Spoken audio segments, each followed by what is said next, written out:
IBomma Ravi bail petition పై నేడు నాంపల్లి కోర్టులో కీలక విచారణ జరగనుంది. ఇప్పటికే 8 రోజుల పాటు కస్టడీలో విచారించిన పోలీసులు ఈ కేసులో పలు ముఖ్యమైన ఆధారాలను సేకరించినట్లు తెలుస్తుంది. ఇదిలా ఉంటే రవిపై మరొక 3 కేసులు నమోదు కావడంతో ఆయన్ను ఈ కేసులో కూడా కోర్టు ముందు హాజరుపరిచేందుకు పోలీసులు ఏర్పాట్లు చేస్తున్నారు. డిసెంబర్ 2వ తేదీలోపు ఈ కేసులో రవిని నాంపల్లి కోర్టు ఎదుట హాజరుపరచనున్నట్లు సమాచారం.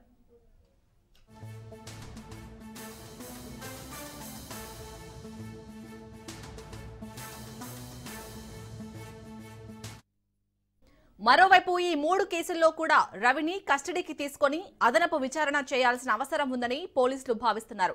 ఇప్పటికే లభించిన సమాచారంతో పాటు మరిన్ని కీలక వివరాలు తెలియడానికి ఈ విచారణ ఉపయోగపడుతుందని అధికారులు చెబుతున్నారు. మొత్తం మీద ఐబొమ్మ రవి కేసులో నేడు అత్యంత కీలకంగా మారింది. బెయిల్ పిటిషన్పై కోర్టు ఏ నిర్ణయం తీసుకుంటుందో చూడాలి.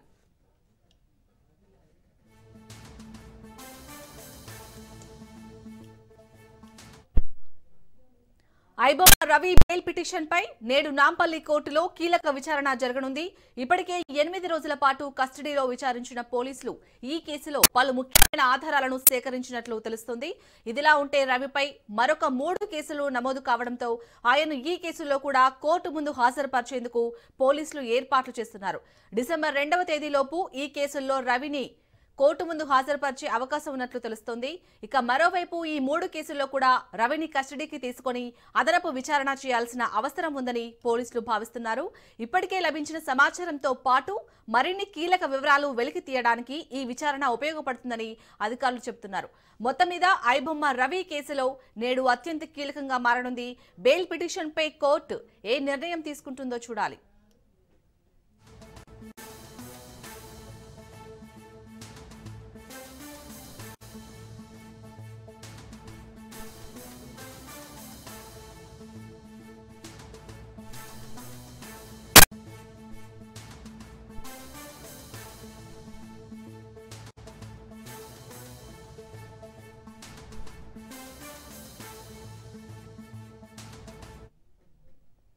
ఇక ఐబొమ్మ రవి బెయిల్ పిటిషన్ పై అయితే నేడు నాంపల్లి కోర్టులో కీలక విచారణ జరగబోతుంది. దీనికి సంబంధించి పూర్తి డీటెయిల్స్ మా క్రైమ్ బ్యూరో చీఫ్ మధు అందిస్తారు. మధు, బెయిల్ వస్తుందా రాదా? ఐబొమ్మ రవి వ్యవహారంలో ఇప్పుడే చాలా ఉత్కంఠంగా ఉందని చెప్పవచ్చు. ప్రధానంగా కూడా పోలీసులు, క్రైమ్ బ్రాంచ్ పోలీసులు రవిని అదుపులోకి తీసుకున్న తర్వాత ఇప్పటికే విచారించారు. అంటే ఒకసారి కాదు, 2 సార్లు కస్టడీ పిటిషన్ దాఖలు చేశారు. ఆ పిటిషన్ లో భాగంగానే రవిని విచారించారు. సో ఈ నేపథ్యంలోనే ప్రస్తుతం రవికి సంబంధించినటువంటి బెయిల్ పిటిషన్ కూడా దాఖలైనటువంటి నేపథ్యంలోనే రవికి నాంపల్లి కోర్టు బెయిల్ మంజూరు చేస్తుందా లేదా అని చూడాలి. అయితే ఇక్కడ ఒకటి, అతను చేసినటువంటి నేరాలు ఏవైతే ఉన్నాయో డిపెండ్ ఆన్ క్రైమ్, అంటే అతను చేసినటువంటి నేరాల మీదనే అతను బెయిల్ ఇవ్వాలా లేదా అనేది అంతా కూడా డిపెండ్ అయి ఉంటుంది. కాబట్టి ప్రస్తుతం అతనికి సంబంధించినటువంటి అంటే పైరసీ చేశారు, అదేవిధంగా బెట్టింగ్ యాప్స్ ఏవైతే ఉన్నాయో ఆ బెట్టింగ్ యాప్స్ కు సంబంధించి అతను ప్రమోట్ చేశారు. ఇతని వల్ల అనేక మంది యువకులు నష్టపోయారు అనేటటువంటి అలిగేషన్ తో పాటు సినిమా ఇండస్ట్రీకి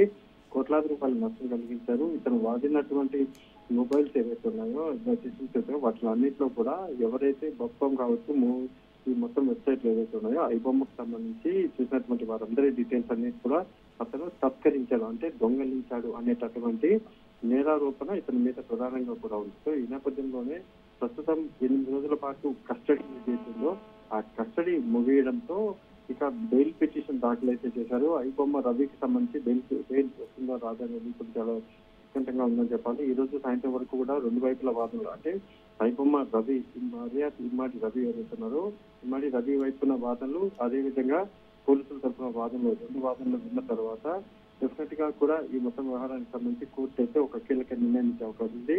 ప్రభుత్వం తరఫు నుంచి మాత్రం ఖచ్చితంగా కూడా పోలీసులు అయితే బెయిల్ ఇస్తే కేసు ఎఫెక్ట్ పడుతుంది అనేటటువంటి వాదనలు అయితే వినిపిస్తారు. అదేవిధంగా ఇప్పటి వరకు కూడా విచారించారు, విచారణ ఏదైతుందో అదంతా కూడా కంప్లీట్ అయిపోయింది కాబట్టి బెయిల్ మంజూరు చేయాలి అనేటటువంటి వాదనలు అయితే ఐబొమ్మ రవి తరఫున వాదనలు అయితే వినిపించే అవకాశం ఉంది.